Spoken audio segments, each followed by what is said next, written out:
selesai ngaji, gurunya wafat, mereka jadi syekh. Hebat nggak tuh? Jadi ketemu orang hebat cukup 40 hari, nggak usah lama-lama, langsung jadi orang hebat, Pak. Saya menyaksikan itu dalam diri saya sendiri.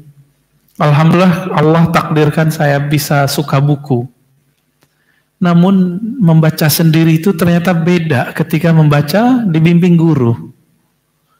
Ketika kami dulu senang baca, mungkin Bapak kurang percaya, saya bisa baca 12 jam sehari. Nggak kemana-mana itu. Bahkan bisa dari pagi sampai malam itu nggak kemana-mana kecuali berhenti makan. Itu zaman-zaman masih S1.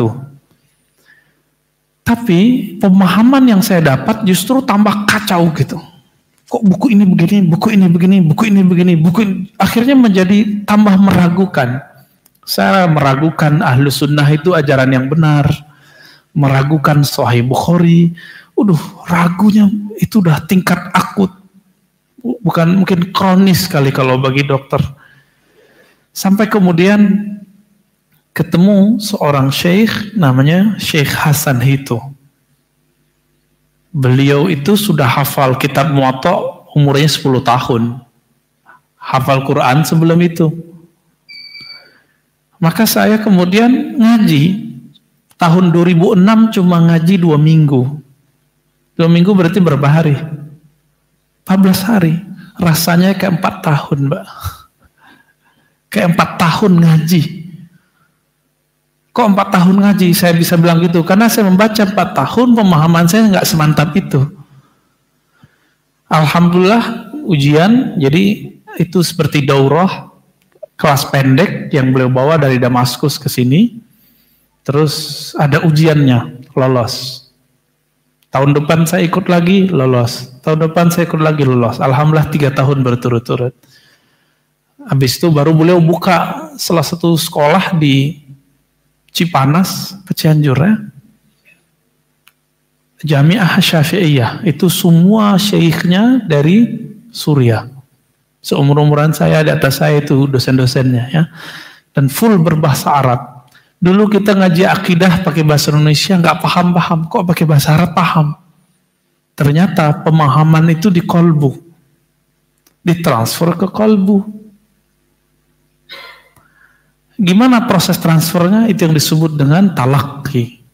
Menerima langsung dari guru. Nah, ini yang kemudian kita dapatkan. Jadi, jika nanti ketemu guru bersanad, pertahankan Pak di sini, biar ngajar terus. Ya, kan banyak di sekitar Bintaro, Ciputat itu kan dekat sini ya. Semoga mereka mau ngajar. Tadi saya mengusulkan ke pengurus, semoga nanti ada yang ngaji kitab tafsir Ibnu Katsir ya, supaya tafsirnya bersanad, nggak tafsir ngaco kemana-mana ya. Baik, kita membahas qalbu. Qalbu dalam bahasa Arab itu dari kata qaf lam ba, qalbu, artinya sesuatu yang ya, tapi juga berarti klep. Klep itu yang nutup. Namun itu artian yang salah. Kalau ada yang mengartikan kolbu tertutup, itu salah. Kenapa? Kolbu itu tertutup bukan artinya, tapi kondisinya kalau dia sedang ingkar kepada Allah, maka dia dapat ghisyawah. Jadi tidak benar ada cocokologi ke bahasa Inggris mengartikan kolbu dengan klep. Kolbu summiyal qalbu litaqallubihi. Begitu kata Imam Al-Qushairi. Qalbu disebut qalb karena dia yataqallub, berubah-ubah. Pagi ini iman, ntar kalau pulang nonton lagi nggak jelas lagi, nonton YouTube lagi nggak jelas lagi. Ntar pergi ke mall, matanya kemana-mana lagi. Ya. Ini yang disebut qalbu berubah-ubah. Hari ini senang sama Ustadz Fulan, nanti beberapa bulan ke depan dengar ustadznya cerai nggak senang. Apa hubungannya coba? Nabi juga pernah cerai kok nggak senang. Macam-macam. Jadi qalbu itu berubah-ubah. Maka cinta seseorang kepada orang lain ada yang karena zatnya, ada yang karena faktor X. Faktor X itu sesuatu yang sesuai menurut saya, maka saya suka dia. Kalau udah di luar ekspektasi saya nggak suka dia. Maka dalam tradisi ahli kolbu, cinta itu ada dua, ada cinta simpati, ada cinta empati. Cinta simpati itu, saya melihat orang itu, lalu hati saya tersentuh.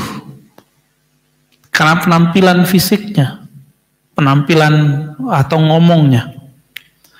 Tapi kalau nanti ada perubahan pada orang itu, saya kemudian tidak mempercayainya, bahkan membencinya. Tapi kalau pakai kolbu, itu disebut empati.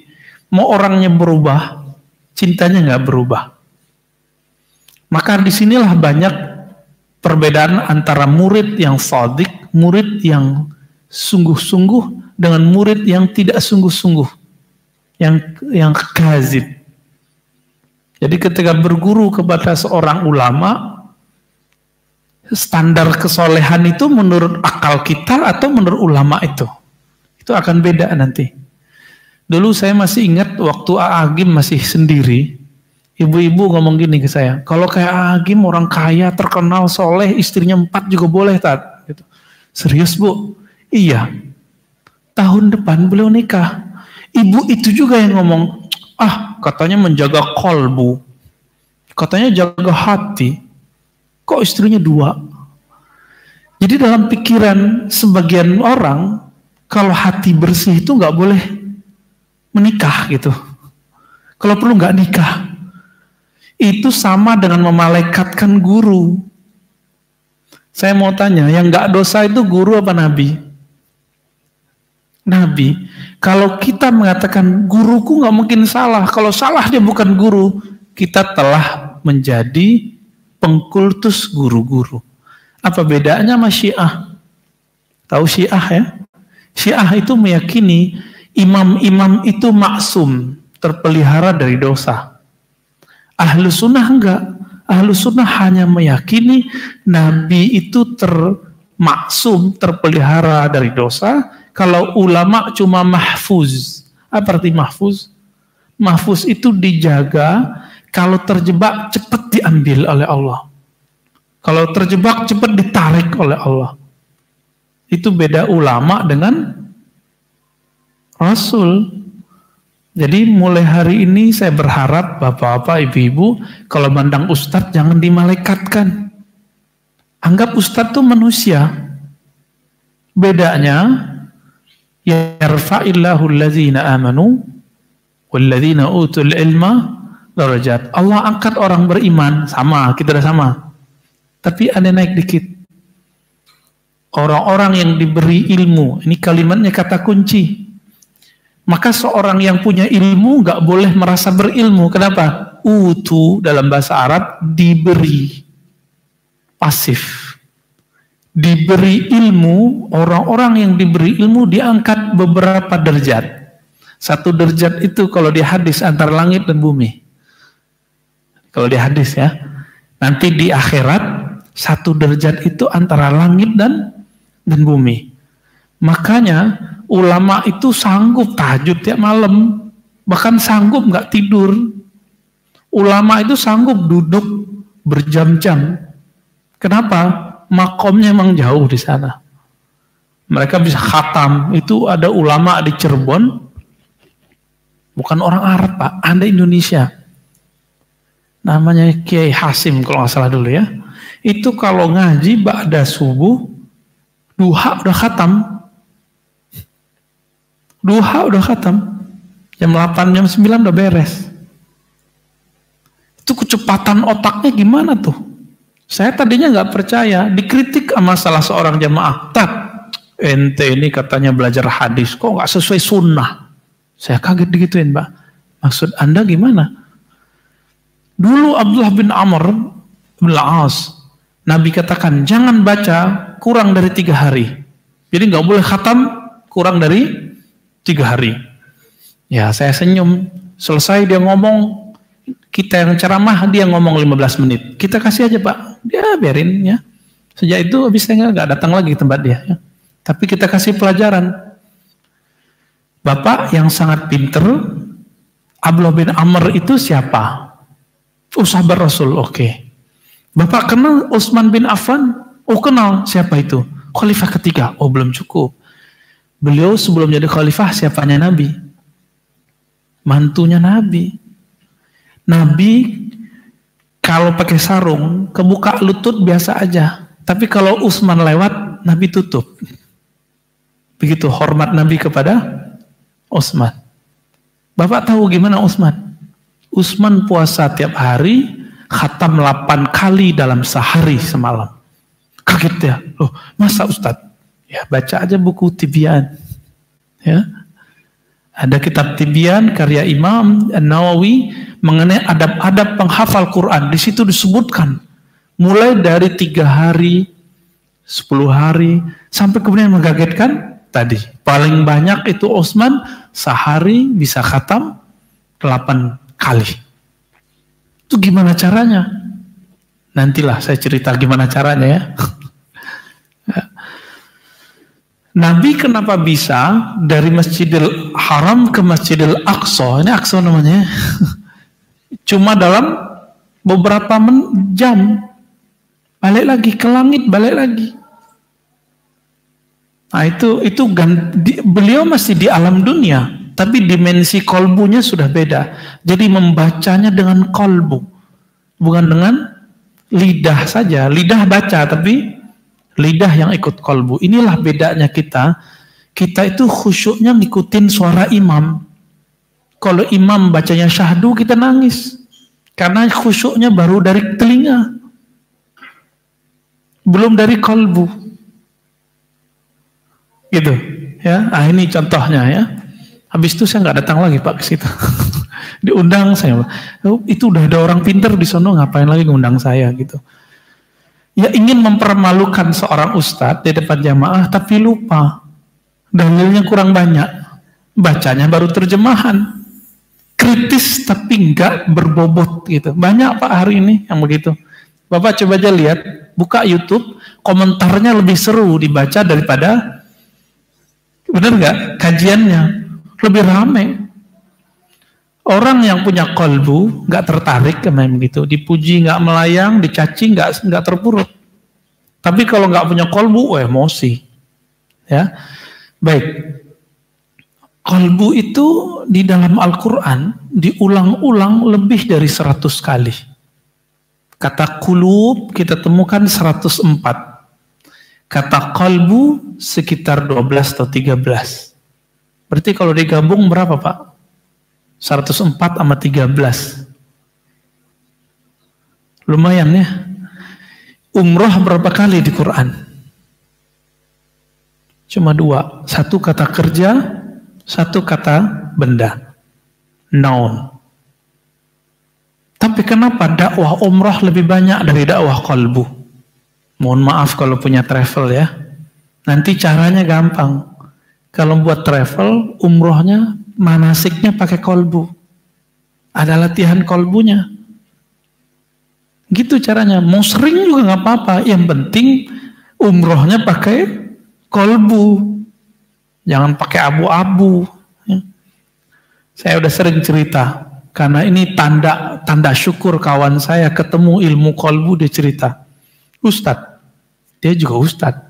Tamatan Azhar 4 tahun, jadi mutawif 4 tahun di Mekah. Apa kata beliau? Saya ini Ustadz, jadi ustadz 4 tahun di Mekah untuk mutawif. Tapi setiap kali tawaf di depan multazam, yang saya pandang bukan Allah, tapi yang saya pandang real, menari-nari di kepala jamaah.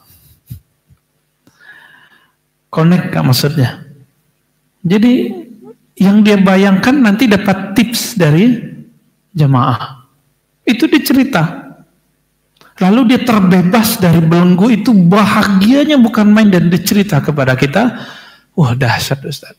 Jadi ilmu kolbu itu membebaskan orang dari perbudakan fulus itu.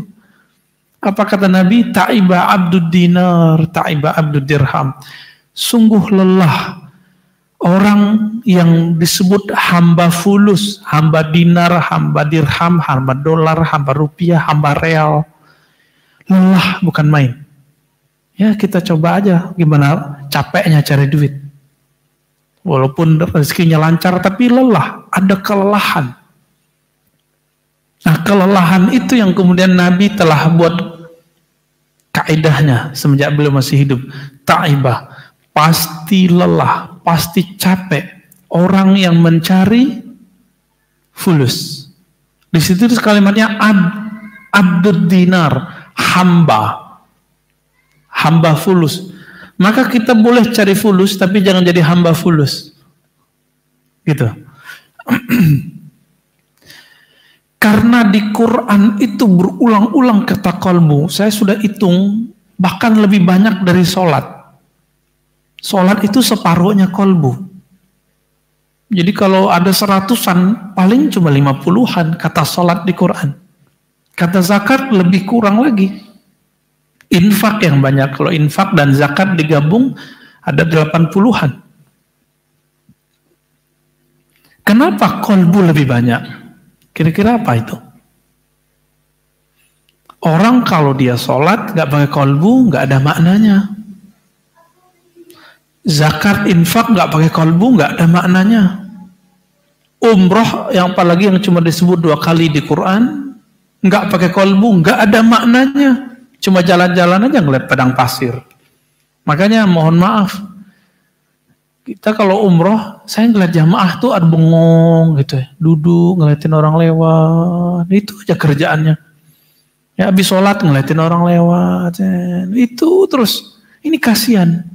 Udah di tempat suci, tapi kolbunya tidak disucikan sebelum masuk. Akhirnya apa yang terjadi? Di sana ngayal, bengong gitu. Padahal kita bisa zikir, bisa sholat, bisa khatam Quran. Kan banyak menu-menunya zikir. Menu-menu qalbu. Nah, Bapak Saudara makan Allah, langsung to the point aja. Qalbu itu ada 3 macamnya di Quran. Di ayat yang sering kita baca, surat Al-Baqarah, ayat berapa itu Ustaz? 6 atau 7? Fi qulubihim, sebelumnya yang di atasnya, innal ladzina kafaru sawa'un 'alaihim a anzartahum am lam tunzirhum la yu'minun. Terus khatamallahu 'ala qulubihim. Maka qalbu karakter pertama adalah qalbu yang telah dikhatam. Apa arti khatam? Khatam itu ditutup. Kalau sudah ditutup kolbunya, maka matanya tertutup, telinganya jadi tuli. Bukan tuli dari mendengar suara, tapi tuli dari mendengarkan kebenaran. Itu ayatnya. Ini disebut kolbul kafir. Kolbu orang kafir. Maka di situ ayatnya cuma 2, karena kafir itu jelas. Jadi di Quran, ayat tentang orang kafir itu nggak banyak. Yang banyak ayat tentang munafik. Ini uniknya di Quran. Kenapa? Karena kafir itu eksplisit, jelas, lugas. Orang berkafir itu kamu kasih peringatan atau tidak, kamu ajak ngobrol atau tidak, sama aja dia nggak percaya. Udah beres tuh. Kenapa? Disebutkan ayat keduanya. Karena di kolbunya ada khatam. Sehingga tertutup pandangannya, pendengarannya. Dan bahkan disebutkan mereka telah tersiksa bahkan di dunia. Sudah tersiksa bahkan di dunia. Lalu kemudian baru ada kolbu yang kedua. Loncat ayatnya. Fi qulubihim marad. Berarti ada kolbu kedua. Kolbu marid. Kolbu yang sakit. Ilustrasinya gampang, Bapak Ibu yang melakukan Allah. Kalau saya ini lagi sakit, bisa menikmati makanan paling lezat nggak? Mulut kita lagi sariawan, bisa menikmati sambal nggak? Sini ada bebek kaleo ya, bisa menikmati nggak? Nggak bisa, kenapa? Mulutnya ada panas dalam. Namun ada orang salah faham. Ketika dia tidak menikmati makanan yang dilemparnya. Paham nggak ilustrasi itu? Ada orang sholat nggak nikmat-nikmat terus dia bilang, apa kata dia? Kayaknya sholat itu nggak bener. Islam tuh kayaknya nggak bener. Ah, aku nggak usah sholat deh.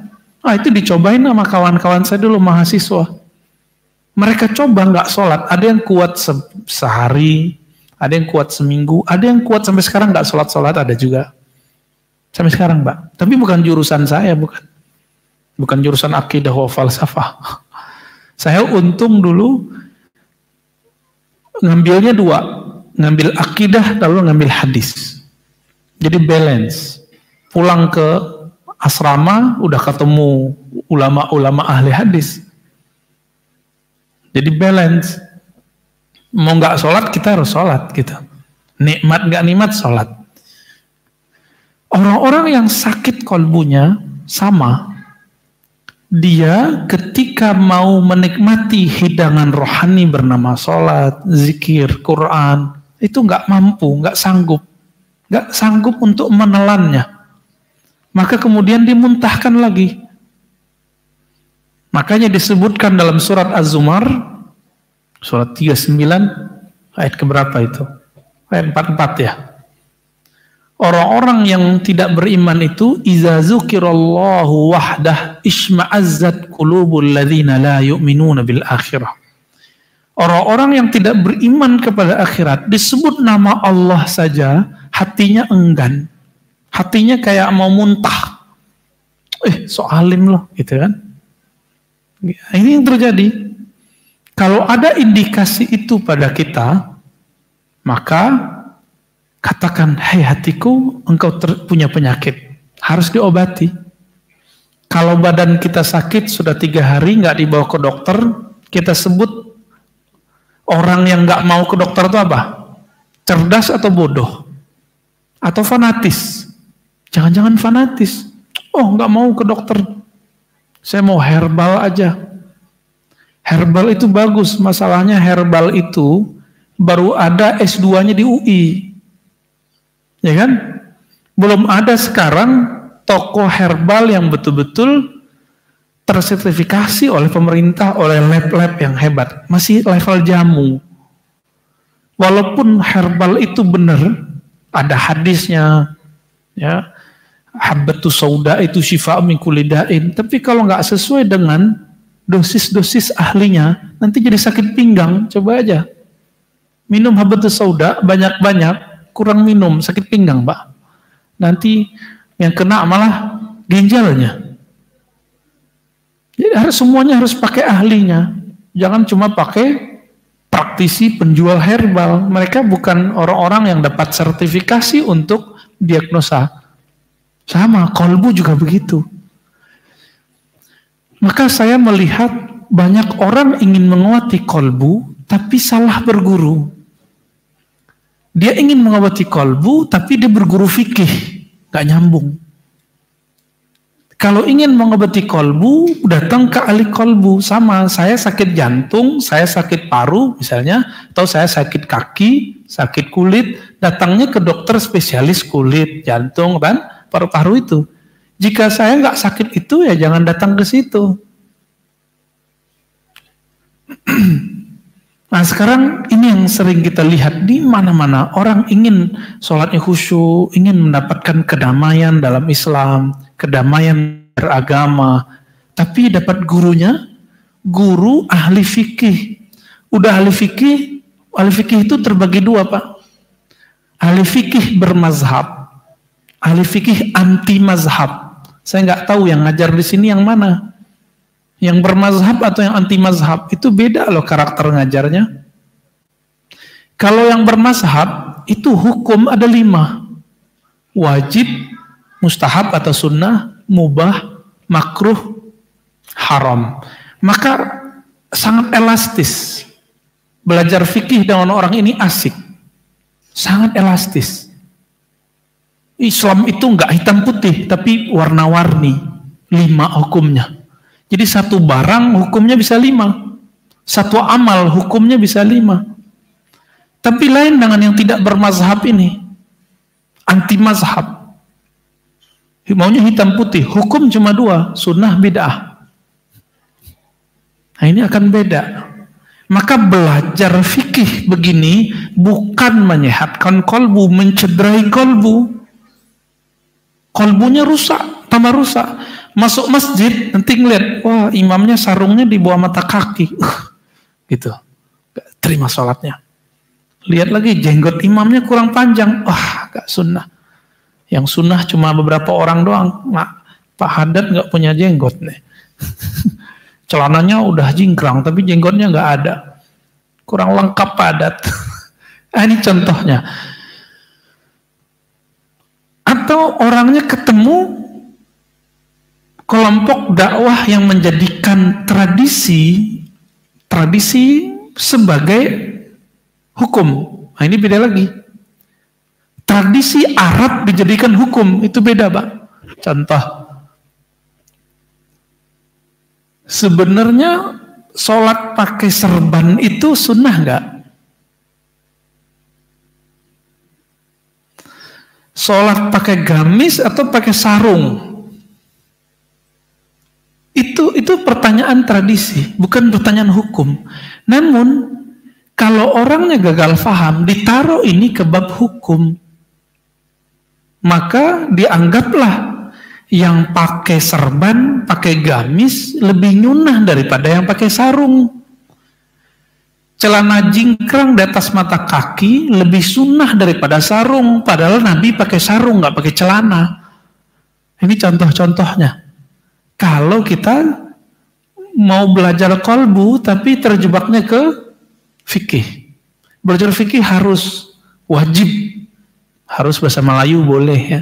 Wajib belajar ini, belajar fikih. Namun fikih yang saya tahu sesuai dengan ulama salafus soleh, fikih bermazhab. Kenapa? Semua imam salaf itu bermazhab. Bahkan buat mazhab. Maka orang yang berfikih tanpa mazhab itu telah keluar dari salafus soleh. Tapi sekarang image-nya dibalik. Dibalik Pak sekarang.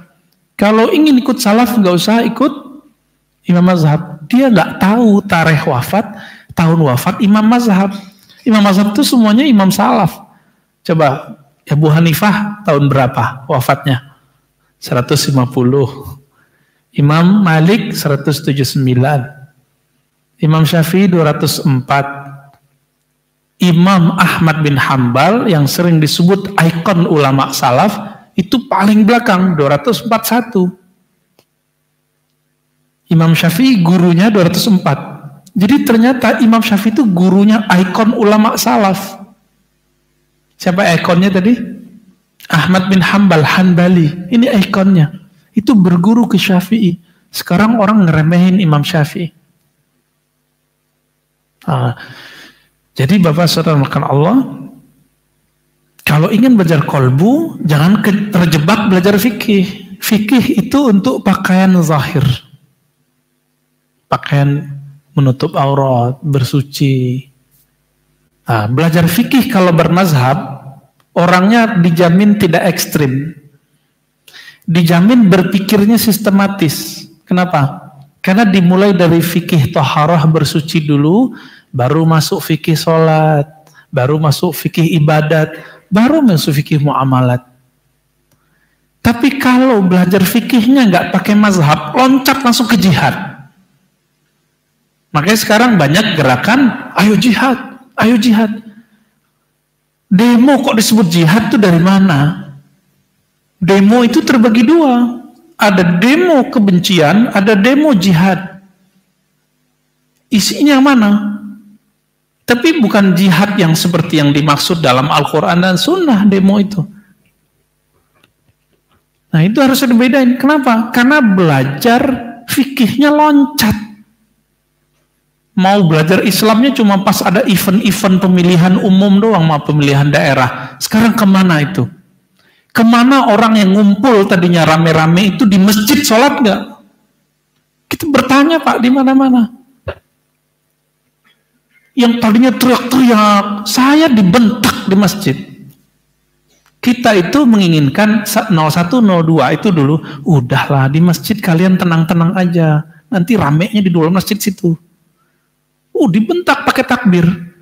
Saya bentak balik pakai takbir. Ya kabur dia Pak. Tapi habis itu udah, oke, kalau ini gaya kalian di masjid, kita nggak akan mau ngajar di masjid yang begini. Betul-betul beberapa bulan yang lalu itu masjid kayak perang. Nggak tahu masjid ini masuk nggak? Masuk ya. Dan kita sedih. Orang yang diperjuangkan ternyata jadi menteri. Ya kan? Mereka biasa-biasa aja. Saya usut-usut karena saya belajar alhamdulillah sejarah ekstremis di dalam Islam. Itu dipakai metodenya dalam pemilu kemarin. Apa itu?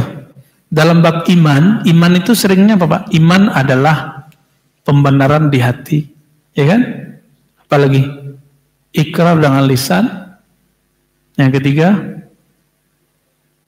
perbuatan. Bapak jangan lupa, ini harus dibagi dua. Iman itu 3, tapi dia bagi 2. Yang pertama pokok iman, yang kedua ketiga cabang iman. Yang pertama nggak boleh nambah, nggak boleh kurang. Yang kedua ketiga boleh nambah, boleh kurang, boleh beda. Dulu ada kelompok yang mengkafirkan sahabat Nabi bernama Khawarij. Pernah dengar? Khawarij ini mengkafirkan Ali. Kenapa? Ali mau menerima diplomasi dengan Muawiyah. Kalah, diterima. Apa kata orang Khawarij? Ente berhukum dengan selain hukum Allah. Taghut ente. Kafirta billahil azim. Maka lagi sholat subuh Ali ditusuk dari belakang, matilah beliau. Siapa yang nusuk? Ibnu Muljam. Seorang yang zahirnya soleh, batinnya rusak. Batinnya penuh kebencian. Zahirnya soleh, tapi batinnya penuh kebencian. Jangan-jangan kita ketemu orang-orang begitu beberapa bulan ini. Mulut ini sama kayak keran Pak. Keran itu kalau airnya kotor di tandonnya, keluarnya kotor nggak? Airnya bening, keluarnya bening? Tergantung di dalam tandon kolbunya bening atau kotor.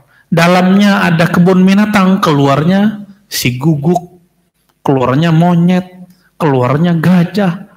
Kalau dalamnya jorok toilet, ya keluarnya kalimat-kalimat jorok. Tergantung. Ini mulut ini nih. Di sini adanya. Karena gagal faham, diambillah metode itu. Bagi Khawarij, beda politik, beda iman. Itu Khawarij. Ingat-ingat, nanti kalau 5 tahun lagi kejadian, ingat-ingat ini. Beda politik, beda iman. Itu kelompok apa? Khawarij ekstremis di kalangan Muslim. Bukan Islam. Islam nggak ada ekstrim. Muslim ada. Muslim orangnya. Islamnya nggak pernah ngajarkan ekstremisme. Ini PR besar kita Pak. Kalau ada pengurus, ini PR besar pengurus. Pengurus kalau nggak alim, bertanya ke orang alim. Ini mau seleksi ustadznya gimana? Harus, itu wajib. Harus disurvei. Orangnya gimana, kajiannya gimana. Karena kalimat-kalimat seperti ini, kata Nabi, inna fil bayan la sihir. Dalam hadis Sahih Bukhari, di dalam retorika itu ada sihir. Sihir itu apa? Bisa merubah paradigma orang. Cara pandang orang, benar nggak? Yang ditampilkan tali, yang kelihatan ular. Itu Pak, yang waras kemarin nggak banyak. Saya kan hampir golput kemarin tuh. Ya, hampir golput kemarin itu. Karena kita ngeliat, ini Khawarij dipakai lagi. Benar-benar gila. Handphone kita sampai panas. Di semua grup itu. Panasnya bukan handphonenya panas Pak. Kalau kita buka, kita ikut panas. Ya kan? Kita panas. Panas semua di mana-mana. Sampai kalimat neraka muncul cuma karena beda 01 sama 02. Allahu Akbar. Khawarij kan ngomong gitu. Beda pilihan, beda iman. beda surga sama neraka. Maka kolbu yang sakit itu terbagi dua. Kolbu yang berkaitan dengan intelektual, ada kolbu yang berkaitan dengan spiritual, rohani. Kalau intelektual itu disebabkan oleh ngajinya ke siapa, bergurunya kemana, denger YouTube-nya YouTube yang kayak gimana. Maka kajian-kajian itu akan mempengaruhi kesehatan kolbu yang berkaitan dengan akal. Lahum qulubun ya'qiluna biha. Surat Al-Hajj ya. Afalam yasiru fil ard fatakun lahum qulubun ya'qiluna biha. Apakah mereka nggak piknik, nggak jalan-jalan ke muka bumi, ke bumi pemikiran, bumi kolbu, bumi keilmuan, ranah keilmuan, sehingga mereka punya kolbu berpikir dengannya. Ini yang kita sebut intelektual. Maka ngaji itu harus piknik. Imam Abu Hanifah gurunya 4.000 Pak.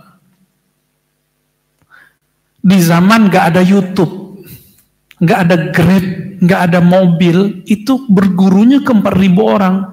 Kenapa? Karena beliau tinggal di Kufah. Kufah itu pusat orang berilmu. Sampingnya ada Basrah, sampingnya ada Baghdad. Situ aja udah 4.000 sudah. Kalau dia ke Mekah udah ketemu lagi, ke Madinah udah ketemu lagi. Ulama-ulama hebat. Ada yang bisa berguru sebanyak itu, Pak? 4.000. Coba dihitung gurunya ada berapa? Ya. Saya sering cerita tentang Bukhari. Imam Bukhari itu bergurunya hampir 2.000. Sekitar 1.700-an orang. Makanya jadi Imam Bukhari. Kita cek yang beda faham sama Imam Bukhari ada berapa guru. Bukhari Muslim digabung gurunya sekitar 75 lebih. Itu beda akidah. Bukan hanya beda mazhab dan manhaj, beda akidah. Ada yang Qadariyah, ada yang Syiah. Dia berguru. Kenapa? Ternyata isu yang lama yang pernah berkembang, ambil yang baik, buang yang buruk, itu benar. Kata kawan kita itu nggak boleh. Padahal itu dilakukan oleh Imam Bukhari Muslim, Imam Salafus Saleh. Kalau ingin ikut salaf, begitu bergurunya. Namun, untuk masjid harus satu warna Pak, Ahlus Sunnah. Tapi kalau Bapak punya guru ngaji ke siapa, itu gurunya boleh macam-macam. Kalau untuk masjid harus rapi, Ahlus Sunnah akidahnya, Ahlus Sunnah fikihnya, Ahlus Sunnah ilmu, tazkiyatun nufus dan tasawufnya. Kalau enggak nanti rame. Di beberapa masjid udah kemasukan ustadz-ustadz Syiah. Saya kasih tahu Pak, ini Syiah. Oh nggak apa-apa, kita udah dewasa Pak Ustadz. Waduh, lebih pintar dia dari saya. Pak, saya yang capek. Capek kenapa? Pekan sebelum saya dia yang ngajar, pekan berikutnya saya ngajar. Capek Pak, meluruskan pertanyaan-pertanyaan jamaah. Jadi jamaah itu kalau udah ketemu saya, ngadu, Ustadz gimana ini. Waduh capek. Dan itu udah jalan setahun kita ingetin gak mau. Kita pinter kok Ustadz, kita bisa kok. Udah saya gak mau lagi ke sana Pak. Jadi mohon maaf saya agak sedikit selektif ngajar. Yang kira-kira hati saya nyaman di situ, baru saya ngajar. Karena ngajar kalau gak pakai kolbu, gak enak. Baru 5 menit, rasanya udah 15 menit. Tapi kalau saya nyaman, udah setengah jam, rasanya kok baru 5 menit. Ya, semoga tempat ini saya nyaman. Mau lanjut? Udah syuruk? 15 menit, oke. Syuruk itu tidak mesti langsung sholat. Jadi sholat syuruk itu boleh sampai sebelum duha. Jadi kira-kira sholat syuruk itu boleh sampai jam 7. Dan itu boleh di masjid, boleh di rumah. Ya, jadi nanti kalau ada ustadz selain saya masih mau ceramah setelah syuruk, jangan sholat dulu. Khawatirnya nggak semua ustadz itu paham kita, tersinggung nanti.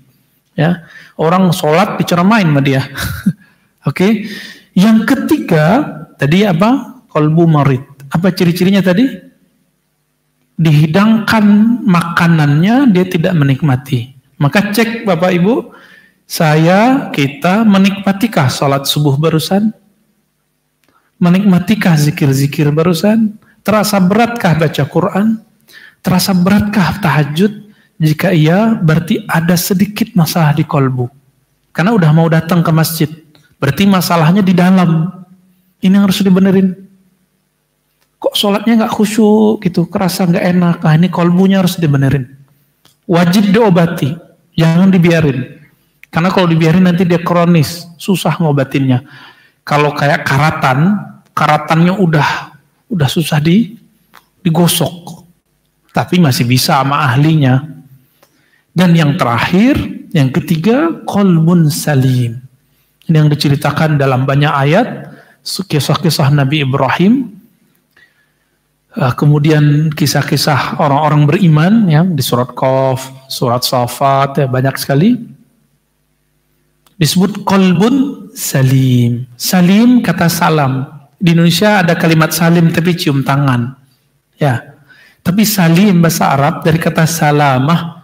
Selamat bahasa Arab beda dengan bahasa Indonesia. Selamat bahasa Indonesia tidak tabrakan, tidak jatuh, tidak luka, itu disebut dengan selamat. Tapi bahasa Arab salam artinya terbebas dari aib, terbebas dari penyakit, itu disebut dengan salim. Maka hadis itu dulu disebut hadisun salim atau hadisun sahih, artinya sama. Yang menggunakan itu Imam Syafi'i, tapi kemudian nggak populer. Yang populer istilah hadis sahih. Ya, hadis sahih itu jadi ahli hadis minjem istilah kedokteran lama dipakai untuk hadis. Ciri-cirinya apa? Kalau kita sehat, makan apa aja enak nggak? Enak, bener ya. Maka kalau kolbu sehat, mau subhanallah, mau alhamdulillah, mau sholat, mau Quran, mau ziarah, mau apapun itu enak. Tapi kalau punya penyakit kayak tadi, penyakitnya di intelektual, itu salah pengajian. Ngelihat ada imam baca Sayyidina tadi aja langsung nggak nyaman kolbunya.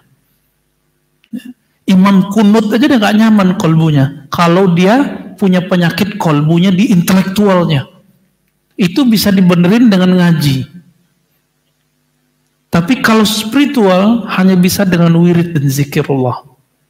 Jadi kalau penyakit kolbunya itu adalah sombong, merasa lebih benar, riya, merasa beramal, hasad, iri, dengki, nggak seneng kalau orang seneng. Ini bisa dibersihkan cuma dengan zikrullah, nggak bisa pakai pengajian. Makanya ustadz-ustadz yang lebih banyak ngaji daripada zikir, kolbunya banyak 3 ini. Apa tadi? Sombong, riya, apa lagi yang ketiga? Hasad. Ini paling parah. Paling parah. Baru nambah yang ketiga, ghadab. Apa arti ghadab? Marah, emosional. Marah ini senjata kolbu. Dia harus dipakai sesuai. Jadi pisau itu apakah terkutuk karena dia tajam? Enggak. Kalau dia dipakai untuk masak, untuk nyembelih binatang saat lagi Idul Adha, dia bermanfaat. Tapi kalau digunakan menyakiti orang, dia jadi masalah. Ya.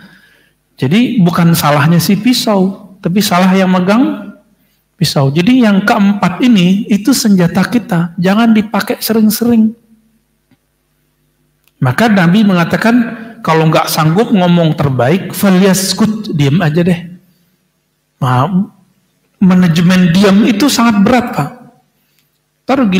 Seharusnya ngomong dia diam, ngambek namanya ya. Seharusnya dia tidak diam, dia berbicara malah diam. Itu manajemen itu harus oke, ya. Saya pun belum berhasil amat untuk yang keempat itu. Ya, makanya banyak-banyak sholawat biasanya. Ini obatnya cuma sholawat, Pak. Allahumma sholli ala. Itu aja obatnya. Ya. Maka saya untuk mengobati diri sendiri supaya emosional saya tidak tinggi, itu sholawatnya saya hantam terus ke kolbu sekitar 500 setiap hari. Ini ayah saya masih hidup. Beliau saksi kalau saya emosionalnya tinggi. Ya, dulu ikut aliran macam-macam Pak. Semua kaset beliau saya lempar ke belakang. Ya. Apa ini? Ya, ini kufur nih, langsung buang. Tapi beliau diam aja, dibiarin aja ya. Ntar juga berubah paling begitu. Nah, maka sekarang saya kalau nggak sholawat sehari 500, itu rohani saya bisa macam-macam. Jadi harus, nggak tahu kalau Bapak Ibu, kalau rohaninya mungkin sudah oke, mungkin di khusyuknya kurang, di tawaduknya kurang, riaknya masalah. Nah, maka itu obatnya cuma zikrullah, tembakin pakai zikir. Namun karena itu disebut penyakit kolbu, dia harus didosis. Dosisnya yang mengenal disebut dengan ahli kolbu. Disebut di Quran ahli zikr, fas'alu ahla zikri in kuntum la ta'lamun. Tanyalah ahli zikir, ahli kolbu, ahli ilmu jika kamu tidak tahu. Jadi Bapak kalau nanya ke orang fikih nggak puas. Nanya ke ahli akidah nggak nyambung. Nanyanya ke ahli kolbu, ahli zikir. Oke, kira-kira itu. Kalau ada tanya jawab, diskusi, tafadhal. Silakan Bapak Ibu jika ada pertanyaan.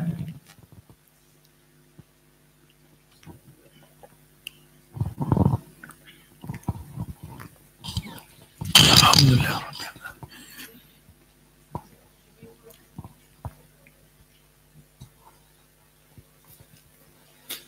Bismillahirrahmanirrahim. Assalamualaikum warahmatullahi wabarakatuh. Assalamualaikum. Maaf Ustaz, tadi untuk penjelasan tentang kolbu yang saya tangkap kan tadi baru sebutkan kolbu itu kalau nggak salah tadi mohon diluruskan berubah-ubah, tertutup, bisa sehat, bisa sakit, ada 3 jenisnya, begitu kan.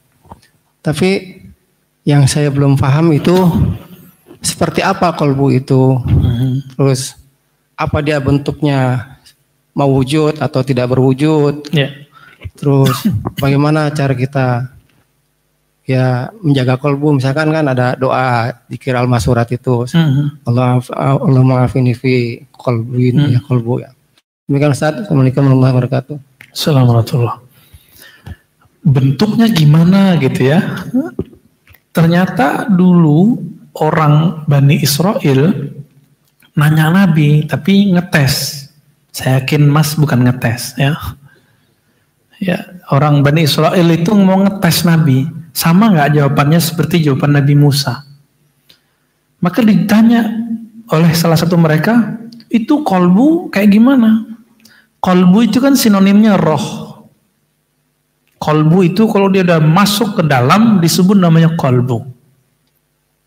Yang jadi sentralnya itu disebut dengan kolbu.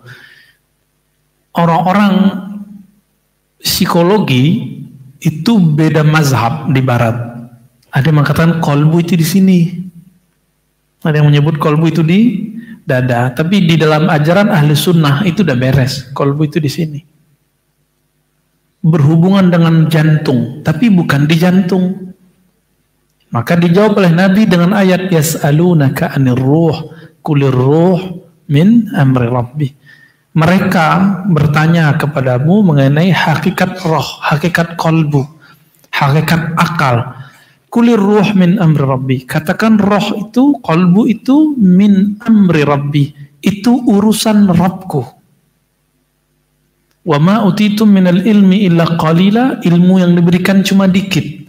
Tapi ingat, kalau Khairul Tanjung bilang bantu masjid dikit, itu dikitnya banyak apa enggak?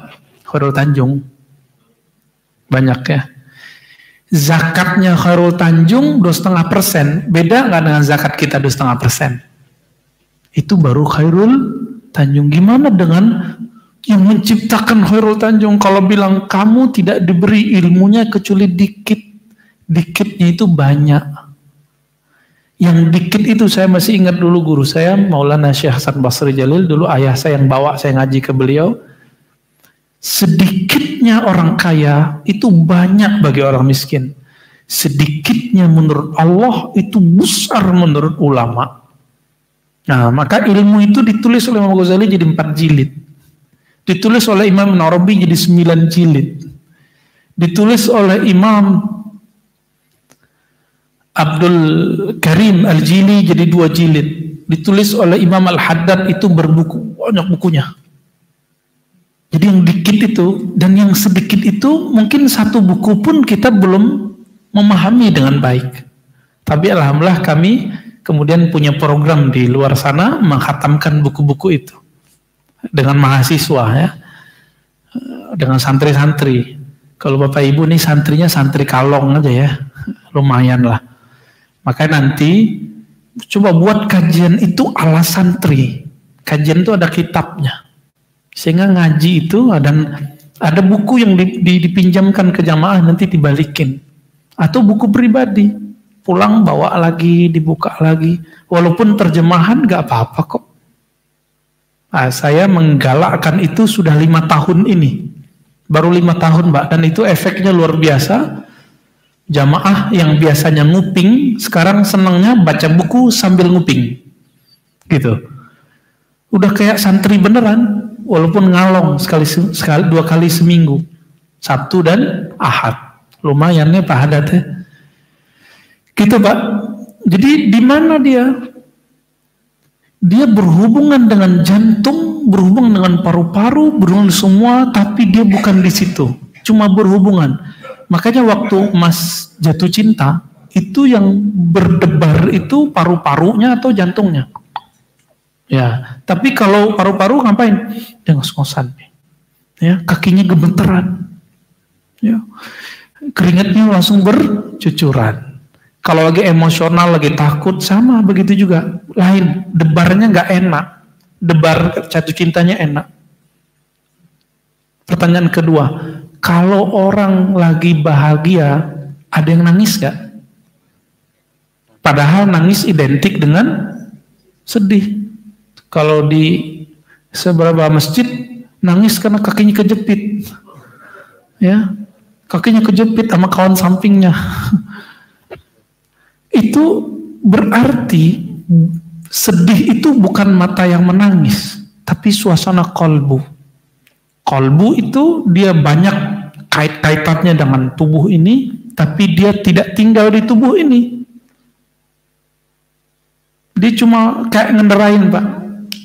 Jadi kalimatnya di Quran, nafakhtu, aku tiupkan. Kalau bahasa anak-anak IT sekarang, aku install. Roh itu diinstal oleh Allah Ta'ala sehingga dia bergerak.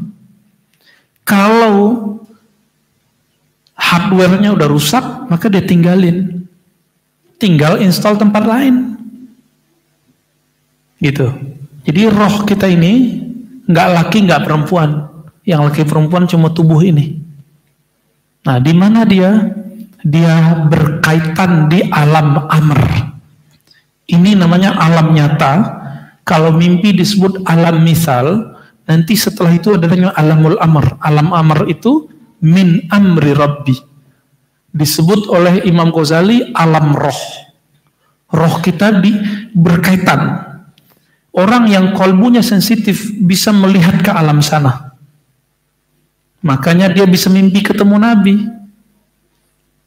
Itu sebabnya Nabi mengatakan siapa yang mimpi bertemu aku itu benar-benar aku. Man ra'ani fil manam faqad ra'ani. Hadis ini sahih. Ya. Yang mimpi ketemu aku betul-betul melihat aku. Ra'al haq itu melihat yang benar, real. Itu ada, itu di alamul amr. Jadi itu Pak, kita ini, Bapak ngeliat nggak isi hati saya? Lihat isi hati saya? Nggak lihat kan? Lihat isi pikiran saya? Di pikiran itu main imajinasi. Misal, misalin. Nah, Ustadz yang hebat alam misalnya itu Ustadz Adi. Maka dia bisa ngafalin per halaman, miring kiri kanan atas bawah, itu dia otak kanannya bagus. Ya. Kalau yang bagus matematisnya kiri tuh. Ternyata Imam Ghazali udah bahas itu, tapi di bagian belakang ada memori. Belum ada alat-alat scan kayak sekarang itu belum ada. Apa namanya? MRI apa namanya? Ya, belum ada. Imam Ghazali udah mengerti itu. Tapi sekarang orang berani bilang Ghazali itu sesat. Allahu Akbar. Saya sedih dengar itu ya. Oke, silakan imam kita nih. Assalamualaikum. Jazakallahu khairan jazilan Ustaz. Tadi udah dipaparkan beberapa tentang qalbi. Di antaranya tadi fi qulubihim marad. Saya tanyakan ini di juz 4 ghalizul qalbi. Ma ma'naha fi hadza Ustaz? Jazakallahu khair. Ya. Coba bacain yang lengkap Ustaz. Bacain yang lengkap ayatnya. Fanqalabu bi ni'matin min Allah wa fadlin lam yamsasuhum su'un wattaba'u ridwanallah. Ya. Ghalizal qalbi lam faddu min hawlik fa'fu anhum wastaghfir lahum wa shawirhum fil amr fa idza azamta fatawakkal 'ala Allah innallaha yuhibbul muttaqin. Bukan waliz ya, tapi ghaliz ya. Kalau waliz enggak ketemu artinya. Kalimat ghaliz dari kata ghalaza artinya qaswah, keras. Bedanya qaswah itu di kolbu, kalau ghaliz itu muncul di mulut. Jadi kolbu yang keras lalu diekspresikan dengan kata-kata yang kasar disebut dengan ghaliz. Maka Nabi ditegur di situ, walau kunta, ya. Seandainya engkau itu fazzan ghalizal qalbi, engkau itu keras sekali, maka mereka akan berpaling darimu. Itu sebabnya kajian-kajian yang keras itu umurnya pendek. Rame awal-awal, nanti sepi gitu. Sepinya bisa karena orangnya berkurang, bisa karena tempatan gak nyaman. Maka kita udah lihat di banyak masjid yang besar-besar, kajian-kajian yang keras itu rata-rata fikih tak bermazhab. Kalau nggak diusir masjidnya, diusir orang kampung. Itu di mana-mana Pak. Kalau debat sama jamaah yang pinter, debat udah akhirnya nggak mau datang lagi ustadznya. Atau jamaahnya kemudian rame. Jadi Nabi itu kalau dulu ngaji dikit-dikit sunnah, dikit-dikit bid'ah, ini nggak boleh, ini halal, ini haram, pasti Nabi gagal. Contoh, satu kali orang Arab Badui, mohon maaf, pipis di masjid. Ini mirip-mirip kayak sopir-sopir angkot lama. Sopir angkot lama kan begitu. Kalau sekarang kan udah beda ya. Kalau ngeliat tembok tuh dia pengen, dia mau pipis dia Pak. Bener nggak? Akhirnya orang Arab Badui ini ketika keluar, dia lihat ada tembok nih, udah. Dia lepaskan hajatnya di situ. Sahabat udah bawa pentungan tuh, mau mukul dia. Apa kata Nabi? Da'uhu, biarkan dia. Wa ahrikuhu bil ma. Tapi kamu bawa air satu ember, jangan bawa alat pukul, siram kembali. Malah diajarin cara ngepel kalau sekarang ya. Kalau dulu kan nggak perlu ngepel, cukup disiram udah hilang. Kalau secara fikih ada orang, mohon maaf tadi pipis di masjid, secara fikih haram atau halal, mubah atau makruh atau haram? Haram. Waktu itu rame, ada si guguk masuk masjid nih, masih ingat? Rame kita. Itu tanggapannya dua orang. Ada yang ikut Nabi, ada yang ikut sahabat yang emosional tadi. Tergantung Bapak yang mana. Kalau Nabi, apa kata Nabi? Udah biarin. Kita bersihin. Nabi mau bersihin. Bahkan Nabi itu ngelihat orang Arab Badui ini kan kalau ngeliat tembok, kalau nggak pipis, kalau nggak ngeludah tembok. Nabi itu nggak ngajak orang, langsung ambil kain basah, Nabi bersihin temboknya masjid. Hadis Sahih Bukhari dan Muslim. Lalu Nabi tegur baik-baik, hei, kalian kalau sholat jangan mudah ke depan, karena Allah saat sholat ada di hadapanmu. Bergetar satu masjid itu nggak ada lagi yang yang berani meludah di masjid. Nabi gak keras tuh, siapa pelaku ini? Ini kafir, ini penghinaan, penistaan agama. Gak ada Pak begitu. Gak ada emosional begitu tuh, gak ada di Nabi. Nabi emosional pada tempatnya.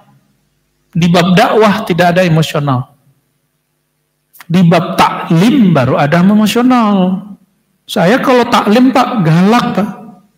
Tanya sama anak Darussunnah, Ma'had Darussunnah tuh. Mahasiswa saya suruh berdiri, saya usir keluar ada. Ente takhruj, ukhruj. Udah kita suruh keluar. Ada yang nggak sholat jamaah subuh masjid, saya suruh berdiri. Itu taklim. Tapi kalau dakwah nggak boleh. Kalau dakwah harus bil hikmah wal mau'izah hasanah. Dua itu. Itu pakai kolbu, nggak bisa pakai fikih. Nabi kalau keras pakai bawa sunnah bid'ah, sepi masjid. Nggak akan berkembang Islam seperti sekarang ini di kampung kita, di tempat tinggal kita. Jadi silakan Bapak temukan itu. Itu Ustaz. Ya, tafadhol dilanjutkan Ustaz. Ya, silakan Ibu terakhir. Atau masih ada lagi Ibu? Bismillahirrahmanirrahim. Assalamualaikum warahmatullahi wabarakatuh. Assalamualaikum. Terima kasih banyak Pak Ustadz, keilmuannya bagus banget. Alhamdulillah. Saya mau tanya, tadi sampaikan bahwa kalau sebaiknya tuh kita belajar di banyak guru. Ya. Kalau para guru-guru kita kan keilmunya sudah mengetahui, sehingga pada saat kita belajar di lapangan kita mengetahui ini baik, ini tidak baik. Untuk seorang seperti saya yang memang masih mencari ilmu kan dikhawatirkan kita tidak tahu mana yang baik, mana yang buruk. Bagaimana caranya? Pertama itu. Yang kedua adalah seperti yang Ustadz sampaikan betul. Tidak pernah menjalankan, lama-lama ada yang sholat tidak menjalankan ibadah dan mengetahui akhirnya menjadi keras. Mengobatinya kalau tadi kan dengan cara zikir dan kita baca salawat. Tapi kalau sudah diingatkan juga sulit, yang kawan di lingkungan kita dalam bekerja atau apa, bagaimana caranya? Karena walaupun dalam satu ayat kan kita bisa berbagi keilmuannya. Bagaimana cara kita untuk mengatasi hal-hal yang kami sampaikan. Terima kasih. Wassalamualaikum warahmatullahi wabarakatuh. Assalamualaikum. Cara berguru yang tepat. Fas'alu ahla zikri, sama ya. Tanya ke ahlinya. Misalnya kita mau berguru, tanya ke ulama yang menurut kita recommended. Ustadz saya mau berguru ini, siapa Ustadz yang direkomendasiin? Kenapa? Karena Imam Ibnu Mubarak pernah mengatakan al-isnad minad din. Bersanad, berguru, itu menentukan sikap beragamamu. Bagian dari agama, terjemahan harfiahnya begitu. Tapi terjemahan bebasnya, berguru itu akan menentukan sikap beragamamu. Salah nonton YouTube aja, akan beda sikap. Suami istri bisa nggak tidur bareng. Di grup bisa nggak sapa-sapaan lagi, bisa left, ya. Bahkan udah jadi murid kita, cuma karena nonton YouTube-nya beda sama kita, grupnya beda sama kita, udah. Jadi tanya ke ahlinya. Nah, jadi kata Imam Ibnu Mubarak dan Ibnu Sirin mengatakan fanzur amman ta'khuzuna dinakum. Ibnu Sirin wafat 110 Hijriah. Perhatikan kamu berguru ke siapa. Maksudnya perhatikan itu dia punya guru nggak? Gurunya nyambung nggak ke Rasulullah ilmunya? Maka jangan berguru kepada yang bergelar, berguru kepada yang punya guru. Mau dia bergelar nggak ada masalah. Nggak penting doktor LCMA, nggak penting. Yang penting dia punya guru nggak? Nyambung ke Rasulullah. Mau ngajar anak Quran. Cari guru yang punya sanad Quran. Sanad itu kadang nggak mesti namanya bersanad. Misalnya pesantren ini, pesantrennya terkenal dengan ahlus sunnah yang moderat, yang toleran, yang bagus. Udah, berakhlakul karimah, masukin situ. Kita mungkin nggak semua punya kemampuan untuk mencek silsilah. Kami jaga itu Bapak Ibu. Jadi saya kalau belajar hadis saya cek silsilahnya sampai ke Nabi. Belajar hadis, saya cek. Belajar zikir. Karena kalau belajar zikir itu namanya tarekat. Belajar tarekat, kalau nggak ketahuan sanatnya, bisa-bisa nanti silsilahnya ke iblis kan. Bahaya. Sama, belajar fikih. Ternyata dia anti mazhab. Udah, habis kita. Gelarnya doang yang bagus. Belajar akidah, tapi nggak jelas akidahnya ahlus sunnahnya ke siapa. Jadi ekstremis. Jadi bergurulah kepada orang yang bersanad, berijazah, yang punya guru gitu. Caranya, Ustadz dulu pesantren di mana, ngaji ke siapa, boleh nanya gitu, tapi bahasanya yang elegan. Jangan langsung bilang, Ustadz, ente sanadnya kemana? Jangan gitu nanyanya. Ya, Ustadz kalau boleh tahu, Ustadz dulu ngaji di mana, Tad? Gitu. Kalau pengurus kan nanyanya halus, Ustadz boleh nggak minta biografi untuk disebar ke jamaah? Itu.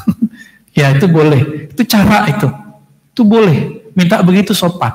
Tapi yang nggak sopan gimana? Tat, coba sebutin sanadmu. Nah itu nggak sopan. Itu hanya boleh kalau lagi sidang disertasi.